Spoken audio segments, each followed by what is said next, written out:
What's up, guys? This is Francesco. Welcome back to Breaking the Narrative. Like, share, subscribe if you're getting value from these videos. This is episode 6. Tons of stuff to talk about today. I'm going to dive right in. We got CEO of United Healthcare murdered. And I hate to say it, it was by an Italian guy. Luigi Mangione is charged with the murder in the CEO's death. This is literally just trending now on X.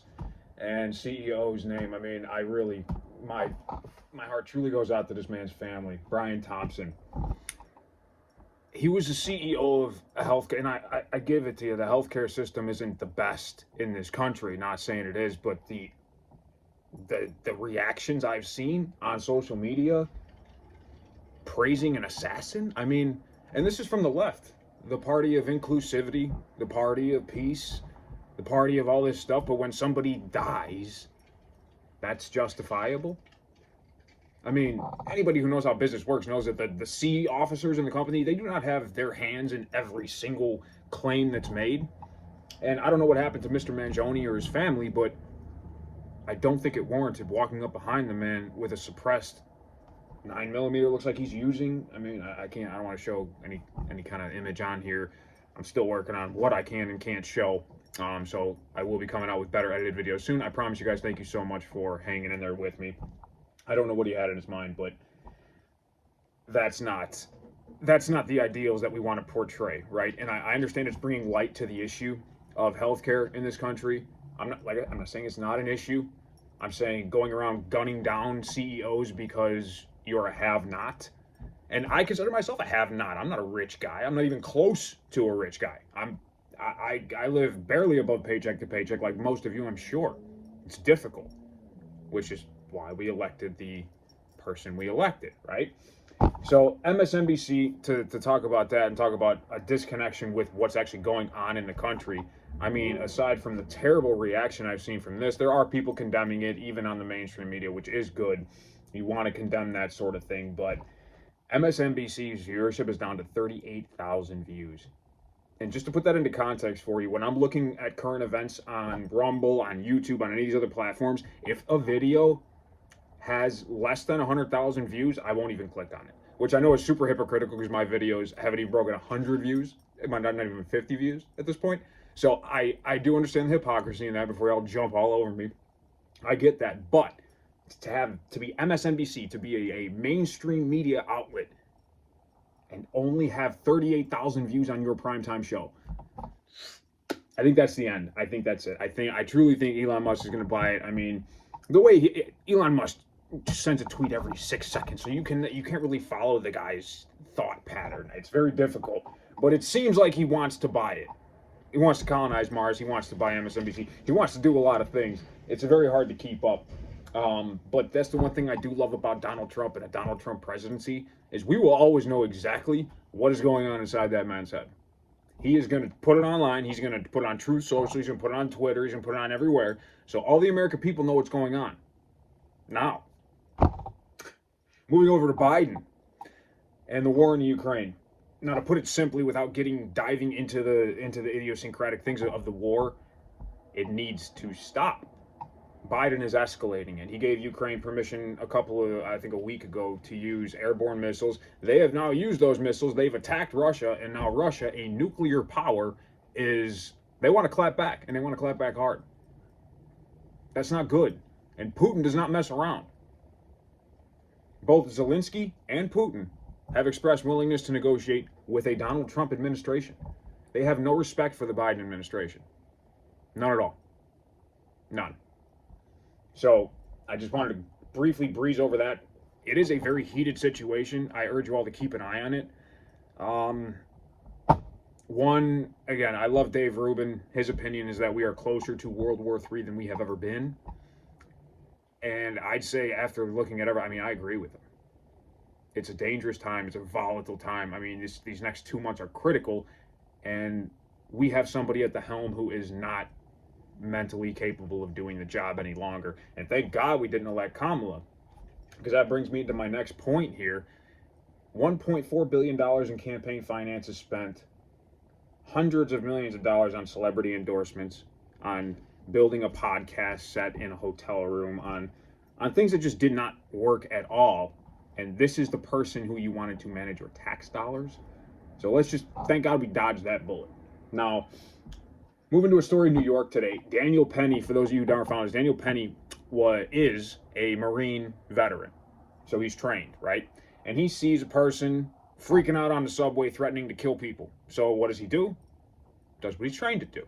Takes the guy down, and he holds him for 6 to 8 minutes. I don't remember which it was. 6 minutes. Now, I'll be honest. Now, people aren't going to believe this because I'm a white, straight guy, but it is what it is. When I first heard this story, I only heard bits and pieces of it, and I only heard, speaking of this. I did not know that the other gentleman was black, and he did end up killing the man on accident. It was an accident. This guy he had K2 in his system. He was a schizophrenic, and unfortunately, he did die. Jordan Neely was his name. Heart goes out to his family as well. That should ever happen. Daniel Penny was quoted saying the same thing, that he did not intend to kill this person. He was simply trying to keep the other passengers on the subway safe. Now, what concerns me is that his father came out, and BLM is using this as a rallying cry to inspire protesting or whatever it is they want to inspire. I have no idea, but none of it's good. None of it's good, and none of it's about race. Because what I was starting to say earlier, and I went off on a little tangent there, I did not know this man was black, Jordan Neely. I had no idea. When I was first following the story, I heard, some guy choked out this crackhead on the subway. That's how I first heard the story. I heard it from a passenger in my car, and that was it. It was, no races were mentioned. It was, this guy choked out some crazy dude on the subway. He was threatening to kill people. And I'm like, okay, thank you, hero. All right, so there's people on the subway saved.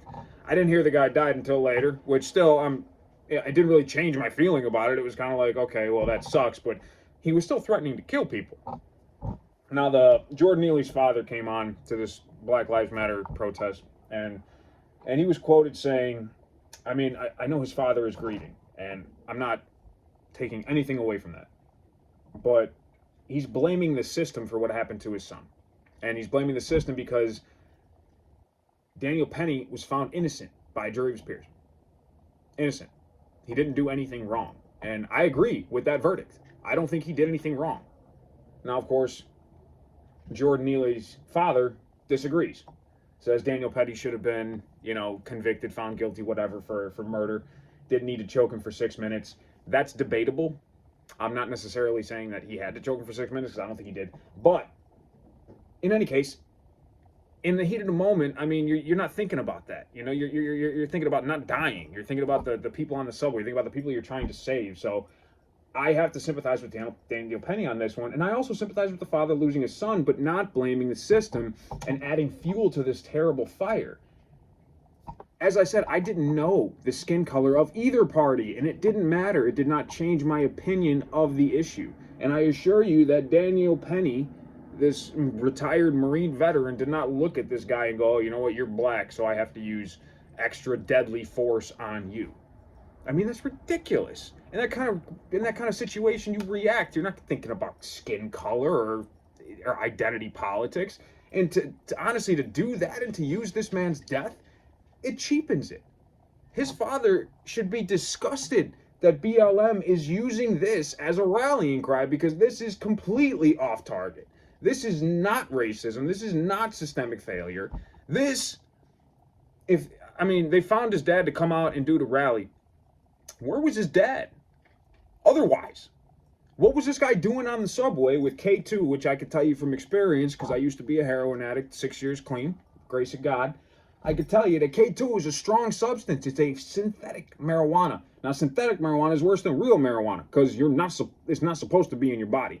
So it does terrible things to your brain. And if he was schizophrenic on top of it, like it's being reported here, that's just a mixture for disaster. So what was he doing on the subway threatening to kill people? I say Daniel Penny acted appropriately. And I'm glad a jury of his peers agreed with me and with, a large population of America on that one. There is, again, this small faction that is ultra identity politic driven that is going to take this as something racist, when I'm telling you, as a man, I didn't know what the race of either Daniel Penny or Jordan Neely was until all this sparked up with the BLM movements today. In fact, I wasn't even really following this story because there is so much else going on that I didn't think that a crazy person on the subway being stopped by a Marine hero. Unfortunately, it was like, I don't even know if I have time to cover something like that in my video. But now that it's drawn this level of reaction from both sides, you know, one standing up for Neely, which is the side I'm on, and then the other, which is condemning him. What about the people on the subway? Who's thinking about them? I mean, somebody made an argument that you don't know what this person, you're right, we don't know what he's capable of. We have no idea. All the more reason why he should have been subdued. I'm not saying for 6 minutes. I'm not saying lethal force was necessary. It was not. And that was not Daniel Penny's intention. But with military trained people, they're trained to kill. I mean, we train these people to do this, and then we let them back into society. You got to know they're dangerous. And I'm sure Jordan Neely didn't know that he was, you know, messing around with the Marine. The Marine was not defending himself. That's what you guys don't understand. He'd be fine. If Jordan Neely went crazy and started killing people on the train, he'd be the last one to die because he knows how to defend himself. He was defending the women, the children, and the other men who couldn't defend themselves. He was defending those people. He was defending the weaker. And that's honorable. Man should be given a medal. Anyway, enough about that. Moving on. Now, moving on to the trans thing, right? This kind of rolls right into it because mental illness is the issue here. Fundamentally, mental illness. Gender dysphoria. It is on the, oh my God, DCM-1 list. My sister taught me about this. It is on the list. It is a true disorder. So to allow the mutilation of children because they either may have this disorder or maybe they're just confused and they want to put on a dress and they're a boy, or they want to put on, you know, be a tomboy and they're a girl. I mean, at that age, I can remember certain things from that age, and I assure you, identity politics is not one of the things I remember thinking about at all. It doesn't even enter a child's mind, and it shouldn't. So, this brings me to mental illness. Again, just like with Jordan Neely, mental illness was the underlying issue that caused this to happen. If Jordan Neely was given the proper care, it looks like he was cycled through the system a few times, jail, this, that, and the other, he would have been fine. Same thing with this trans issue, with Nancy Mace, with everybody else. If they are addressed properly, if we address this for what it is, you have gender dysphoria, and fine, if you want to present as something you're not biologically, okay, you can present that way. But what you can't do is expect 98% of the population, which isn't affected by this, to be okay with the indoctrination of it in schools, with you being able to go into bathrooms. So it's going to be with competing in sports. I mean, is it fair that 3 women's volleyball teams forfeited to bring, I think this is NCAA volleyball, to bring the championship team to the championship because they have a biological man playing and she spikes the ball like 100 miles an hour because she is not a she? I don't think that's fair at all because I've known athletic women. They work extremely hard to get where they are. All their lives, they dream about it. They dream about that, hoisting that state trophy, wearing that state ring. As a kid, I dreamed about that, and I was one of the fortunate enough ones to have a good enough group around me to achieve it. If I would have got cut down by some like 35-year-old guy that comes into the league that has a clear biological advantage over me, I would be absolutely livid and furious. So I stand with these women. I stand with these students. And if you're on the off chance you're one of the ones watching this, I'm so sorry. I'm so sorry that you worked so hard. You deserve to be at that state championship game. You deserve to have been able to play your way either in or out of it and been okay with the result. Because I can't tell you, if you give it your all and you lose and it's fair, you can live with that. That's something that any true sportsman can live with. What I wouldn't be able to live with is what's going on now. And it's all due to mental illness. It really is. Just like with George Floyd. Now, there's a statue of George Floyd that's been erected. Yet they're tearing down statues of Christopher Columbus and George Washington, the guy who discovered this country and then who founded this country. But George Floyd, let's see, crimes include battery, armed robbery, drug abuse, repeated offender. and whatever it is he was doing to get him stopped by the police. I'm not saying what the police did was right. In that case, they were definitely wrong. They did not have to sit on his neck for 25 minutes or whatever. That was crazy. So that is true. However, you got these Hamas terrorist supporters tearing down statues of good people just because they own slaves or whatever. It's ridiculous. It is absolutely ridiculous. Now, let's not forget that there was slavery in America. I'm not saying we forget that. But we do not lead with this hyper education of, you know, the white man suppressed the black man, and this is how we built America, and this, that, and the third. That is not a productive conversation for anybody. It just isn't. So please, stop it. If you're one of the teachers perpetuating this nonsense, stop it. Teach people that George Washington was the founder of our country. If you want to teach people that he owned slaves too, fine. My history teacher taught me that. It didn't change my opinion of the man. He was born in a different time. I think it's a good time to stop to talk about this. I don't have notes on this, but you know what? There's a science called phonology, or there was in the 1800s. It was taught in every school, everywhere. It was legal, and the science was specifically to differentiate the biological differences between an African American, or a N-word, as they would call them back then, and a white person. Of course, it was all bullshit. It was all made up, just like these whitewashed, you know, textbooks we have today. Complete bullshit. You could see, if you ever seen the movie Django, he does an example from it. He cuts open a skull and he points at the 3 dimples in the back of the skull. That is not a trait about the brain. That has nothing to do with anything. That's that one individual person. And they would take that and make them scientific findings to support they would, again, as Sherlock Holmes would say, twist facts to support theories instead of twisting theories to support facts. That is the wrong way to do it. Now, the pardon, Hunter Biden's pardon, as we all know, he is a PEDO. He absolutely is. I have the file. I have posted it on X. It's the only one that didn't take it down. Instagram took it down. YouTube took it down. Or not YouTube, actually. YouTube's left it up. Thank you, YouTube. YouTube's left it up. TikTok took it down. Instagram took it down. Facebook took it down. Facebook and Instagram have restricted my accounts, and TikTok banned me entirely. That is censorship at its finest. All I posted was the government file. And I actually I went through each one manually, and I bleeped out with a purple marker any pornographic images. So not to say it wasn't graphic, but it was not pornographic like they said it was. It was not misinformation like they said it was. These crimes that he committed are state crimes. He got a federal pardon. This isn't over for Hunter Biden, and it shouldn't be.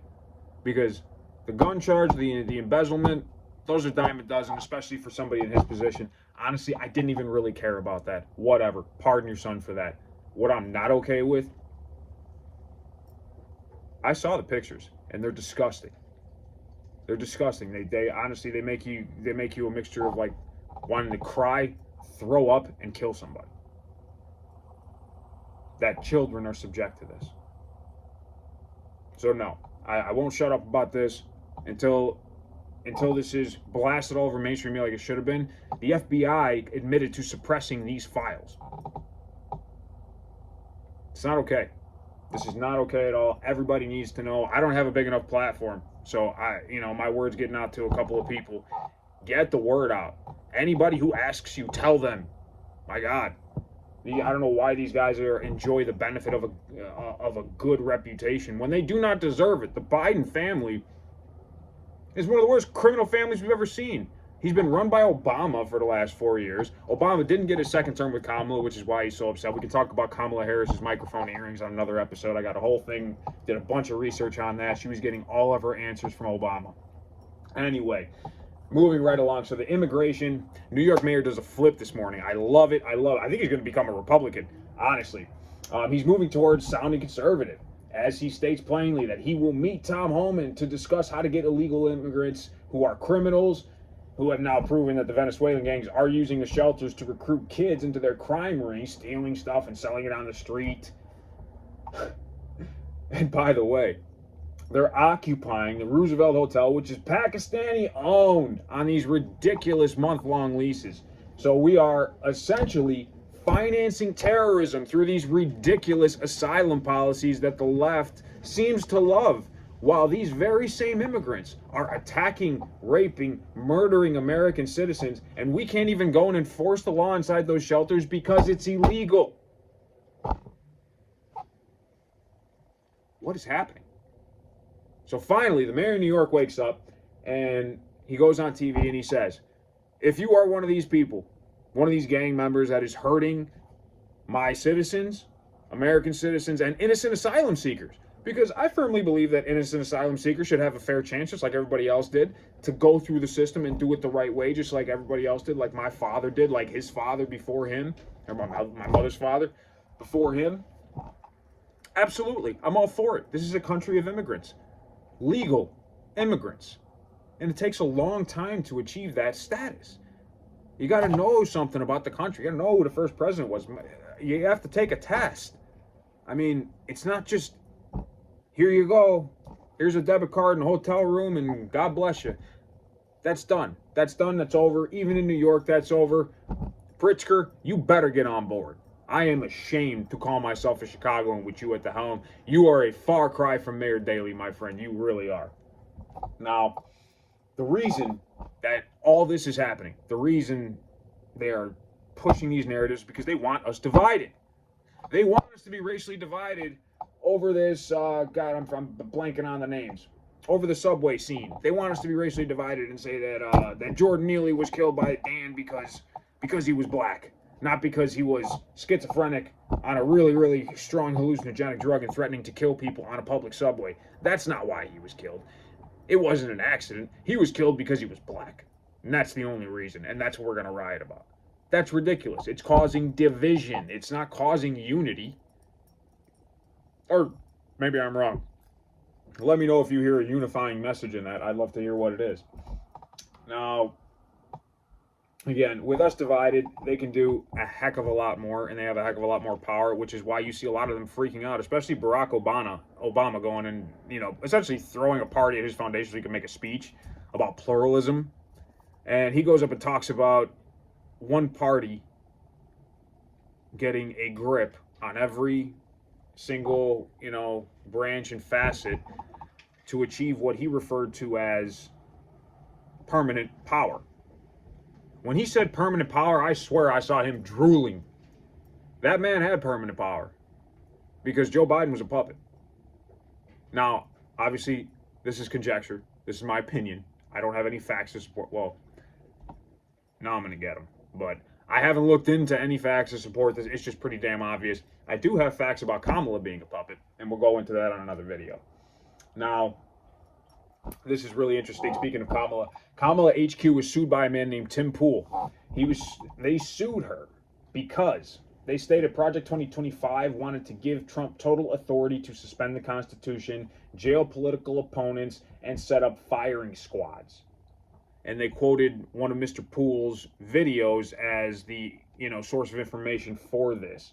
Now, not only was the information complete misinformation, and this has been proven, so Project 2012 doesn't want to do that. Nothing about firing squads, nothing about going after political enemies. That is not what Trump wants to do. So, now that that's clear, Pool was upset and has the resource, because this guy's a big YouTube guy, big influencer, very awesome channel, actually. I'd check him out if I were you. Just awesome stuff all the time.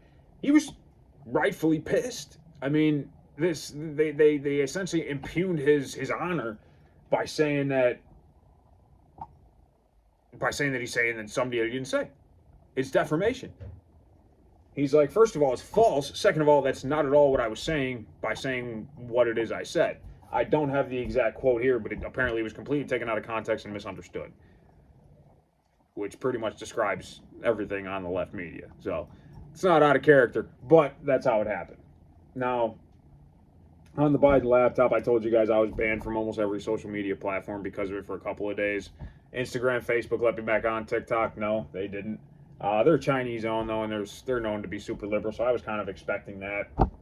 When they shadow banned it, only got 10 views in I don't know. I think it was 10 views in 5 days. And my videos, typically, as soon as I post them, they jump up to 750, and then sometimes they go up to about 2,000. and then they stop. That's about the plateau. This one suddenly plateaus at 10 views, so obviously they were suppressing it, so I pinned it. 3 days later, I'm banned. 3 days, though. So it took him some time to get over to my account and go, oh, he's pushing this narrative. Like, how corrupt is that? I don't know. For me, that pissed me off. But because it's Chinese owned, there's nothing we can do about it. The guy is not an American company. We don't have to hold him to the same standards. Which is why it's scary that so many Americans like swear by TikTok and love it so much. And get off that shit. It's a Chinese app. Like, if you don't think you're being pushed propaganda on TikTok or everywhere. Anyway, the biggest suppression there is the Biden laptop. If any of you actually saw it, you would be pissed about this pardon. In 11 years, that's a really specific amount of time. Like, not 8, 9, and not rounded either. Not 10, 11. Like, not even 12.5. Like, that's a more round number. Like, what the? Why 11? What did you do 11 years ago, Hunter, that you need a presidential pardon for? But now we can't plead the fifth. So honestly, I'm interested to see, even though Trump went on NBC, completely owned the interviewer, and I think, he paid her a nice compliment. He said, you're really good at your job, but you're biased. And you would be such a more effective journalist if you would just drop the bias that, NBC, MSNBC is putting on you to make. I hear the softball questions you ask Biden, what's your favorite flavor of ice cream, this, that, and the other. And then you're asking Trump about, these serious political issues, which is obviously why Trump won. People knew what his policies were. Nobody knew what was going on the left. We still don't. I still haven't seen Biden since he pardoned Hunter. Where's he been? Just hiding under his desk. Now, last but not least, it's starting. Jay-Z has officially been sued by a woman who at the time was 13 years old. Apparently, he essayed her with Diddy in 2000. This was filed in civil court. Statements from Jay-Z indicate that he will take it to court. He's playing the innocent role here. He's talking about, if these allegations are true, these should be brought forth in criminal court as crimes against children are just that, criminal. He has a statement in here, heart going out to any victims of what the.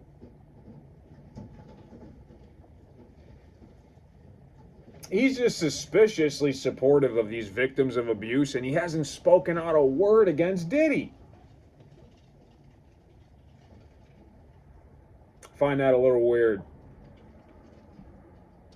But anyway, I'm sure we'll hear more about that soon. I mean, with these celebrities, the Diddy story is the one that's honestly probably the least quiet right now because he's got, like it or not, he's still got Hollywood. He's still got people loyal to him. And probably because he has dirt on a lot of them. And we're going to see a lot of names that we're going to hate to see up there. And I know for almost a fact that Ashton Kutcher will be one of them, that Beyonce will be one of them, that J-Lo will be one of them. This 13-year-old alleged that she was essayed by P. Diddy, Jay-Z, and a female celebrity. Now, they called her Celebrity B. I don't know if that stands for Beyonce or just, like, as in Celebrity A, Celebrity B. But based on the time frame, 2000, Beyonce would have been a kid, so I'm thinking J-Lo. And anybody who knows anything about J-Lo knows that she doesn't exactly have the cleanest past. Especially in the time she dated Diddy. She was a little hood rat. Straight up. Or at least she acted like it. Carried his gun around for clubs. I mean, that was something that was like a thing in the, in that time when you go out, you give your girl your weapons and your drugs and have her carried in her purse. Looking back, like, I feel like an asshole for that. Like, really, I'm going to put this on her? But no, that's what, the cool guys did. Ridiculous. Anyway, that's all I got for you guys today. I wanted to get on and get something out to you because I know I've been working the last couple of days, and I gotta say, for you content creators out there, I have so much respect for you guys. You are amazing. I just making one video like a week is difficult, and you got creators like Megan Kelly, Joe Rogan, Dave Rubin. You guys are putting out like 5, 6, 7, 10 like full length, beautifully edited videos every single day. It literally, if this is a half-hour video, this is going to take me like an hour to complete the upload process and watch it, make sure everything's right, this, that, the other. And I do it all in one take. I don't stop it because I don't have great video editing technology, or I don't have great video editing software. And frankly, I don't even know how to use it if I did. So I'm taking some tutorials now, taking some classes. We're going to work on that because I want to be able to show you guys exactly what I'm talking about. So when I want to be able to pull up these stories and here you go, here's this, here's the Jay-Z story, here's that. So you guys can see it on the screen and do a picture-in-picture video. So I'm reading up on the copyrights and stuff like that and things that I can and can't show, things I can and can't say. There's actually a lot of rules surrounding this. And then, of course, once I get educated on the software, I will be putting up more videos where it's not just me talking and you can actually see what it is I'm talking about. Again, I'm kind of waiting to do the movie reviews and the deep dives into war and stuff like that because it's a lot of numbers, it's a lot of stuff like that. And then movie reviews, of course, you're going to want to reference certain scenes and costumes and characters and things like that. And you just need to see it. You know, you got to see it. So I can't really, me sitting here telling you about it doesn't really work for that type of video. For this kind of thing, it's okay for right now. This is an opinion piece anyway. But again, thank you so much for being with me this long. If you're still here, you are amazing. God bless you. I love you, and I will see you guys next time.